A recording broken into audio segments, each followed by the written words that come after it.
അല്ലേലും ഞങ്ങൾ എത്ര പ്ലാൻ ചെയ്ത് ട്രിപ്പ് പോകാനിറങ്ങിയാലും അവസാനം ആ പ്ലാനിങ് എത്തിച്ചേരുന്നത് ഏതെങ്കിലും അമ്പലങ്ങളിലേക്കായിരിക്കും കേട്ടോ. ഇത്തവണത്തെ കാര്യം ഒട്ടും മാറ്റമില്ല. അങ്ങനെ തന്നെയായിരുന്നു. ഒരു ഫാമിലി ട്രിപ്പൊക്കെ പോകാൻ പ്ലാൻ ഇടുമ്പോൾ നിങ്ങൾക്ക് ഇങ്ങനെയൊക്കെ തന്നെയാണോ സംഭവിക്കുന്നേ? ഞങ്ങൾ ആദ്യം പോയത് മലയാലപ്പുഴ അമ്പലത്തിലാണേ. അവിടുന്ന് കിട്ടിയ പ്രസാദമാണേ അത്.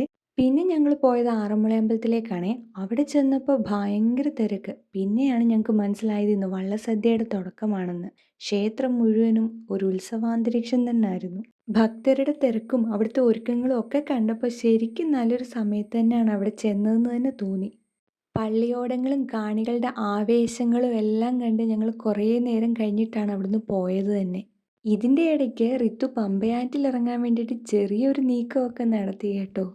വെള്ളത്തിലിറങ്ങിക്കഴിഞ്ഞാൽ പിന്നത്തെ കാര്യം പറയണ്ടല്ലോ. കുറച്ചധികം മെനക്കെടേണ്ട വന്നു അവനെ ഒന്ന് പൊക്കിക്കൊണ്ട് വരാൻ തന്നെ. ഇന്ന് വള്ളസദ്യയുടെ തുടക്കമാണെന്ന് അറിയാഞ്ഞതുകൊണ്ട് ഞങ്ങൾക്ക് കൂപ്പണൊന്നും കയ്യിലില്ലായിരുന്നു. അതുകൊണ്ട് തന്നെ വള്ളസദ്യയും കഴിക്കാൻ പറ്റില്ല. അതിൻ്റെ ചെറിയൊരു വിഷമം ഞങ്ങൾക്ക് എല്ലാവർക്കും ഉണ്ടായിരുന്നു കേട്ടോ. അവിടെ വരെ പോയിട്ട് വള്ളസദ്യ കഴിക്കാൻ പറ്റിയില്ലല്ലോ.